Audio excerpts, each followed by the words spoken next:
Okay, so by now you guys know where I stand in regards to this case. And if you don't know, then you must be new here.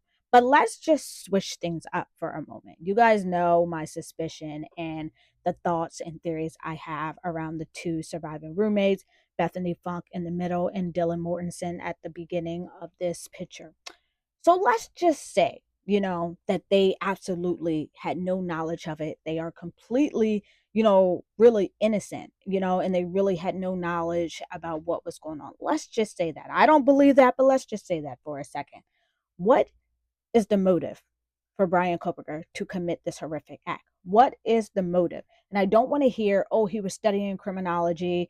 He just wanted to know what it was like to kill. He wanted the thrill of this. He was a weird guy, XYZ. I want to hear something of value. For you guys who don't believe that, Dylan or Bethany or anyone else had anything to do with this, and this was solely Brian Kopiger, I want you to tell me, what do you think his motive was? There was no forced entry. Okay? There was no forced entry into this house.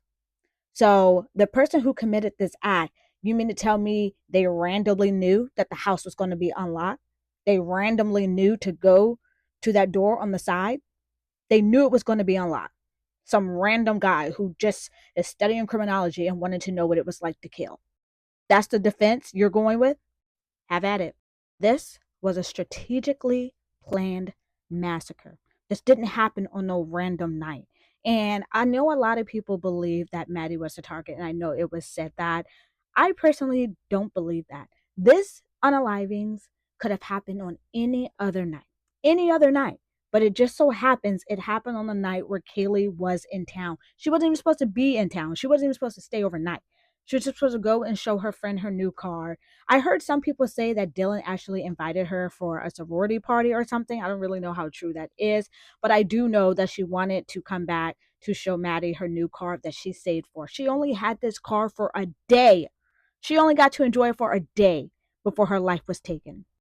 So you guys want me to believe that this random guy, Brian Koberger, knew to go in there this night and knew that he will be able to slip in and slip out in such a short time frame that it's being alleged.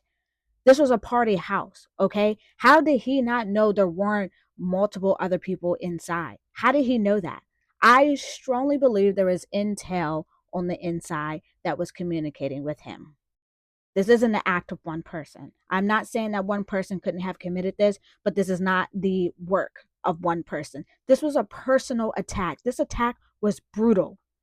I don't know if you guys remember in the beginning, Bill Thompson, before the whole gag order was put into place, he made a statement and he stated that one of the four victims was undoubtedly targeted.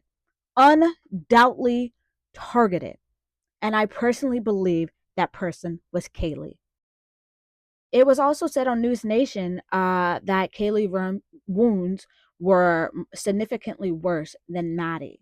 I don't really know about Xana or Ethan. I do know to the Xana fingers were to the point where they were almost severed because she was defending herself. Oh, but you guys want me to believe that there was no screams throughout this entire massacre. And I hear a lot of people say, or ask me, do I think they'll ever find the murder weapon? Absolutely not. I don't. At this point, I truly do not. And I also believe that they won't find it because this was the act of more than one person. He possibly could not have even been the person who got rid of the murder weapon. And I'm very curious as to if the stab wounds of the victim were they all conclusively from one knife, from the same knife. I think that's very important because if not, then it could lead to more than one person being involved. Regardless of the fact, I believe there was at least two people involved in this massacre. And as of right now, nobody can convince me any differently. But as you guys know, January is approaching very, very soon. And there are talks of this app being banned thanks to Congress and thanks for some of you guys who voted. I'm not even going to say it. But if you like my Idaho 4 content and you are interested in more of it, next year is when the trial is supposed to be happening in August. So give me a follow on YouTube. Next year, I will certainly be posting more on my YouTube about this case, especially if there's no TikTok, because where else am I going to talk about it? So just make sure you give me a follow. subscribe to my channel. You don't even have to subscribe. Just this is what my channel is. You can watch my videos. I don't really care if people subscribe or not. I don't consider myself to be a content creator like that. I just like to talk true crime. I like critical thinking, and I just like this field. This simply was not the work of one person, and nobody will ever convince me of that. There's a lot more to this case than people want to believe.